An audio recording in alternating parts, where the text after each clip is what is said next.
Hey guys, happy Wednesday.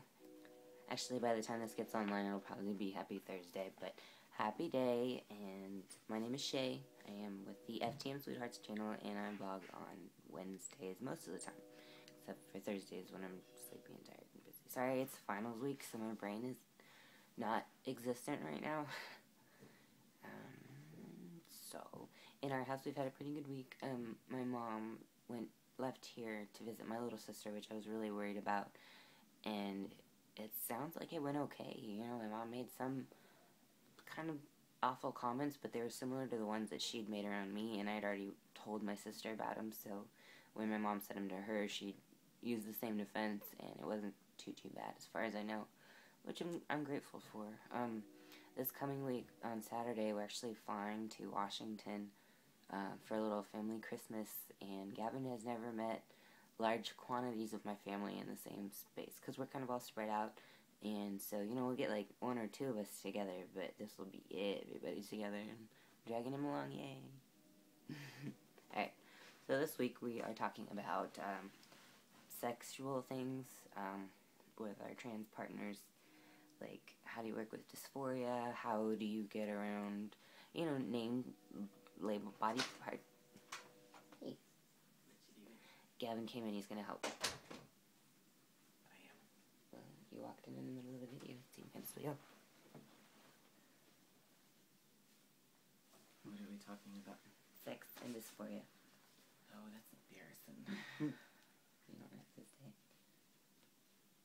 Is there anything you'd like me to contribute? Anything on there worth talking about? No, I'm good. Alright. Hi, I'm Gavin, and I get really embarrassed when I talk about sex. That's true.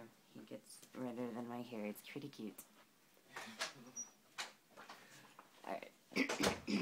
So, yeah, like I was saying, sex around dysphoria, sex around surgeries. How do you do it? How do you maintain a decent sex life? And the answer for us is we keep working on it. You know, we'll have months where we have, like, wicked crazy monkey sex 24/7, and then we'll have, like, 2 or 3 months where we don't at all. And some of that is my fault, because I've been severely depressed for a while now, and still working out, like, medicine combinations. And unfortunately, they kill my sex drive most of the time, so price you pay. So I'm like, do I want to be weepy, or do I want to get laid? And I mean, honestly, I'd rather get laid, but weepy is so counterproductive. Alright, so, sex and dysphoria. Now, Gavin is unique as far as I can tell, in that he doesn't actually have, like, an excessive amount of dysphoria, at least when it comes to his body and sexual. His theory is if it feels good, it's okay. I'm very, very grateful for one of my smoothest moves back in the day when we first started dating and, you know, first started getting physical with each other, and I really had no idea what being trans meant. And I remember I asked him if I could take off his shirt, because it occurred to me that that might be something sensitive, and, you know, he said yes, and we went on, and it was awesome. But later on, he kind of commented about, you know, he was touched, I guess, that I remembered that, and I was like, dude, honestly, I'm happy that I did too, because, you know, I didn't really know better. I was trying to be as polite as possible, I guess. But, alright, so, dysphoria in our relationship. Both of us have pretty gnarly chest dysphoria. So Gavin binds a lot. I don't all the time. I do. I go through phases. Haven't been in one of those phases in a long time, but I go through phases where I will wear a binder every single day, all day long, and I actually feel really fucking sexy in one, I think. I don't know how to explain it, but being in a binder makes me feel really, really feminine.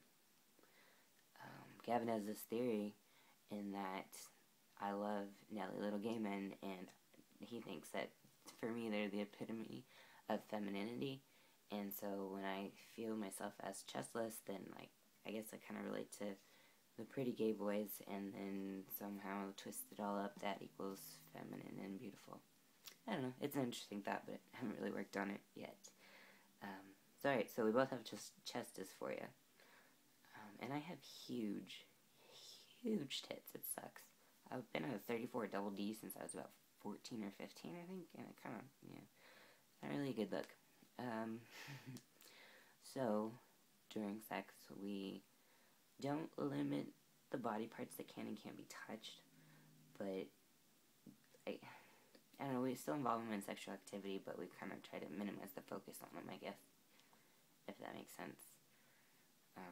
They're still there, but, like, Maggie, and I forget her boyfriend's name, but Maggie was talking about the other day that, she was going to enjoy him while she could, and then afterwards they had a deal where she'd go to the strip club.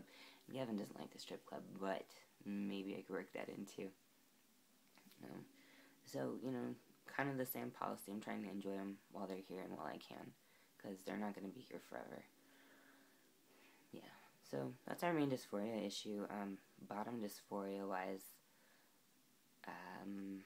Gavin says that he's never really had a particular issue with it, because for him it's just the area where he urinates and has orgasms, and, both are necessities of life, so it's all good.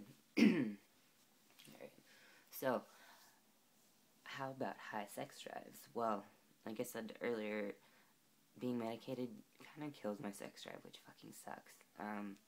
When we first got together, I'd say we spent less time with our clothes on than we did being in bed together, and it was awesome. But that was 2 years ago. And nowadays, when we do have sex, it's fucking wonderful. It just doesn't very often anymore. And a lot of that has to do with me and my lack of a sex drive, thanks to medication. So it's a challenge. I remember once he was being really sweet, and he told me that, he'd just wait for me to have a sex drive and be interested, and then that way, I could vocalize it. And I remember being horrified, because if it were up to me, I'd probably let 6 months go by and not even notice, and that's awful, Poor kid shouldn't have to deal with that. But because he loves me and because he wants to be with me, his compromise is that he jacks off a lot, and I don't mind. Because even on the days when I am here and present and willing to participate, I don't have time for sex 8 times a day. I just don't have stuff to do of my own. So he masturbates, and it doesn't bother me. When I was on T, my sex drive was fucking ridiculous, and it was so great to have one consistently. I remember waking up in the middle of the night with my hands down my pants. That always cracked me up. Alright, so we work around dysphoria because, but not directly addressing it, it's just body parts that exist, and they float around, and they feel good, and that's about it. So Gavin's high sex drive, unfortunately right now he has to jack off a lot because I'm not really present sexually. And another thing that we've worked on and worked out is that we have very, very different approaches to sex. For Gavin, sex is an intimate expression, between two lovers, and for me it's kind of getting off. Yeah, so very, very different approaches to sex. I do enjoy the intimacy of it, and I am monogamous, and I'm happy that way.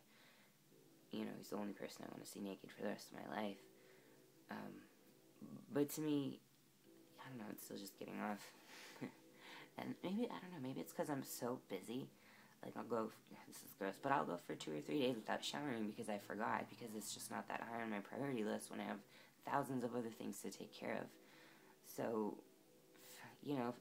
sex, if we can work in a 2 or 3 minute session, good to go, then I can keep doing all the stuff I need to do.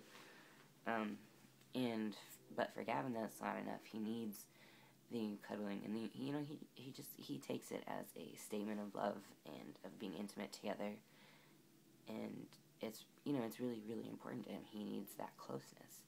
So it's something that we work back and forth on, I have to learn to be more intimate and cuddle better, and, he's working on, kind of relaxing and easing out, and not taking me jumping up and out of bed as a rejection, because it definitely wasn't a rejection of him. So it's, it's a challenge that we work through all the time. Strap-ons. Yay, strap-ons. I'm not a big, huge fan of them, honestly. I'll wear one.